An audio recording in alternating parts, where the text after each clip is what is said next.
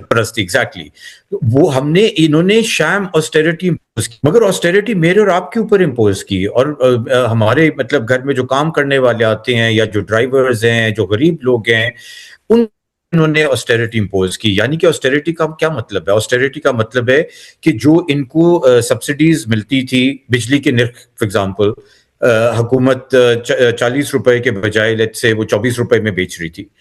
اب انہوں نے کہا نہیں یار، وہ 40 روپے ہی ٹھیک ہے. تو اب وہ عام پاکستانی بھی 40 سے بھی بڑھ گیا ایکچولی، اوسطاً تو اب ہم جو 45-46 روپیز کی بجلی خرید رہے ہیں.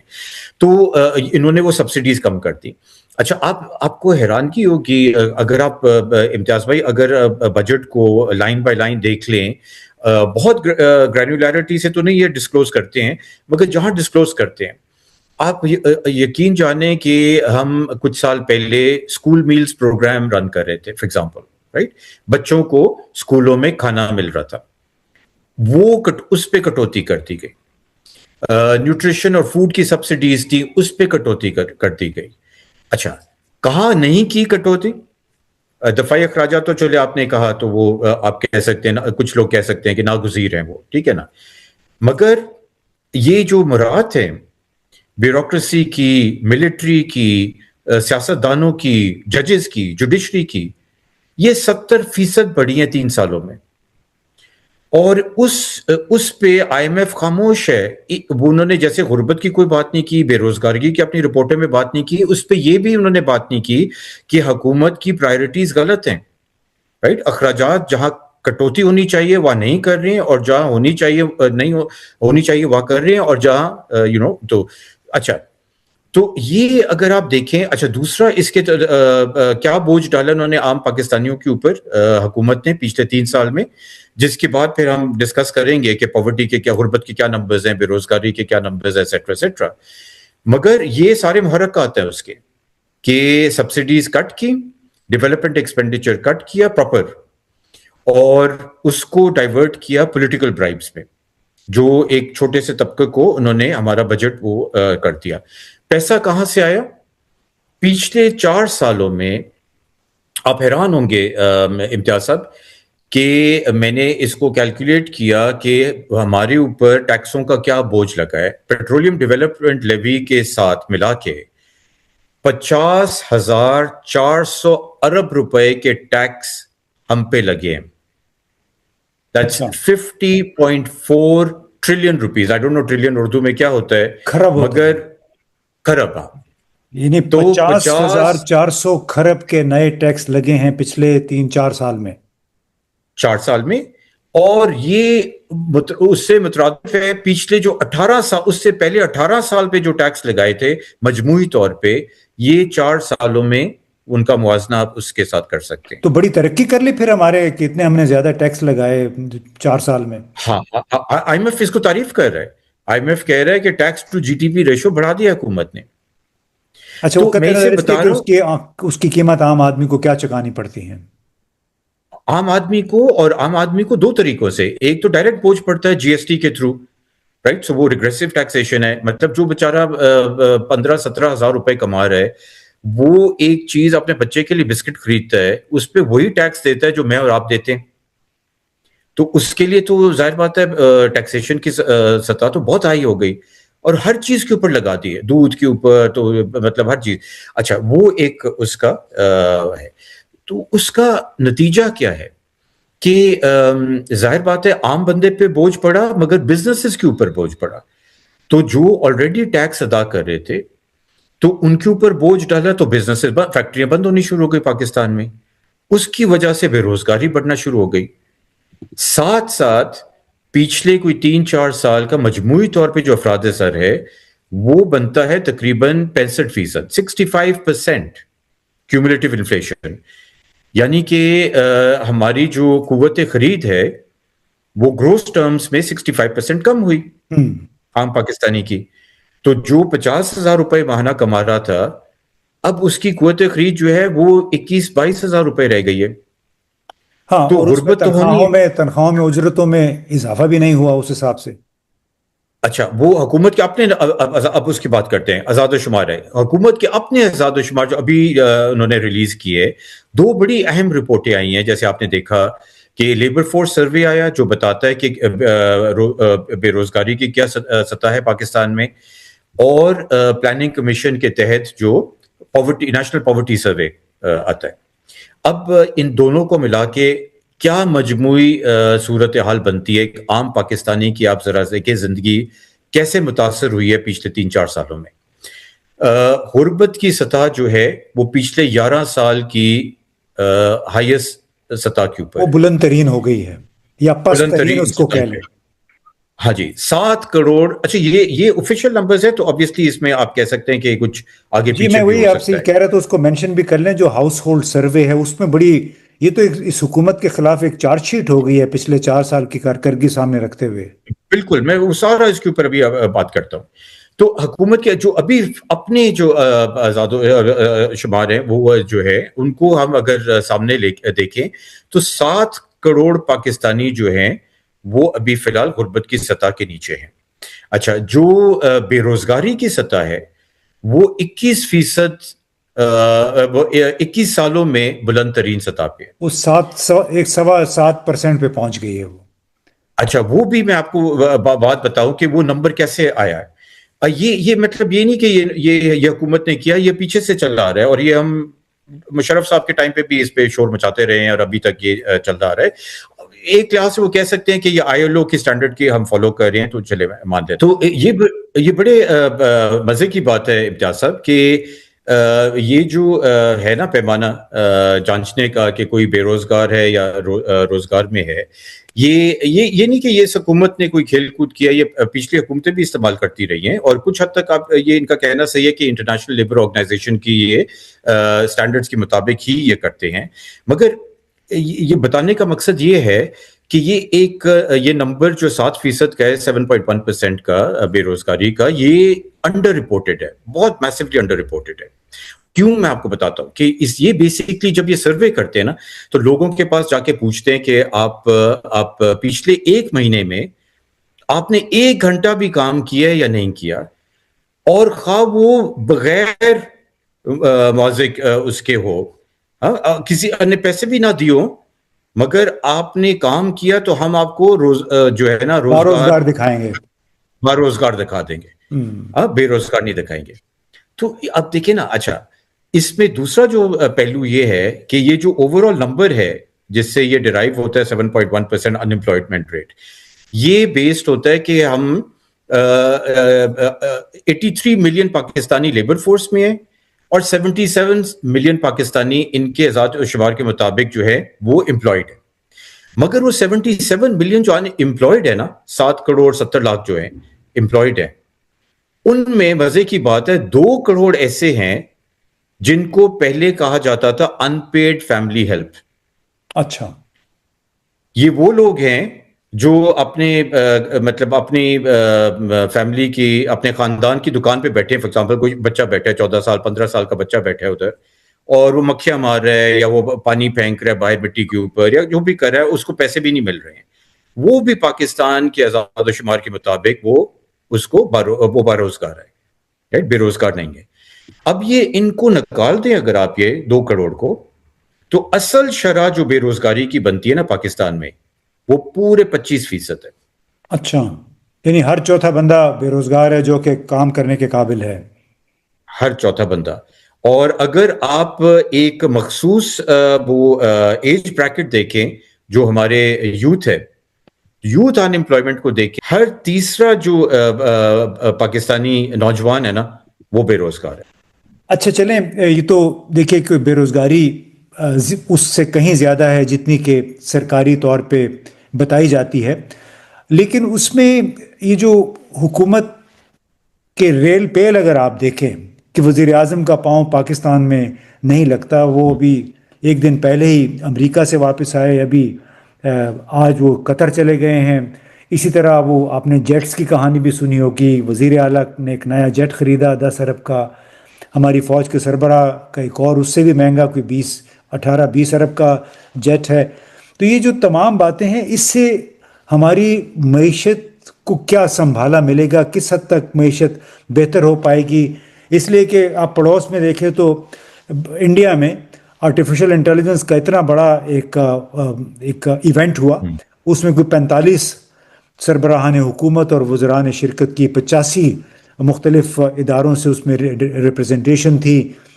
جبکہ ہم یہاں پہ قرضہ ہمیں صرف مل جاتا ہے، اپنی گروتھ کوئی نہیں ہو رہی، فائنینشیل گروتھ، لیکن طرز حکمرانی جو ہے وہ تبدیل نہیں ہو رہا. یہ بیسکلی ایک جو ہمارے اوپر مسلط کیا گیا ایک طبقہ جو ایلیٹ ہے، یہ بزنس ماڈل ہے ان کا. ان کو یہ ان کو یہ پھل پھول رہے ہیں، ان کو تقویت مل رہی ہے اس سے، مگر عام پاکستانی کو جو ہے وہ اس سے کوئی نہ ان کا مقصد ہے اداروں کا، باہر کے اداروں کا، نہ ہمارے جو حکمران ہیں کہ وہ پاکستان کی ترقی ہو. باہر کے اداروں کا بیسکلی یہ ہے کہ دو ان کے مقصد ہیں کہ رجیم جو ہے وہ ایلیٹ جو ہے وہ سپورٹڈ رہے، اس کو کوئی خطرہ نہ ہو، اور عام پاکستانیوں کا سر اتنا تھوڑا سا پانی کے اوپر ہو کہ وہ بغاوت نہ کریں یا سڑکوں پہ نہ نکل آئیں، نیپال کی طرح، سری لنکا کی طرح، بنگلہ دیش کی طرح.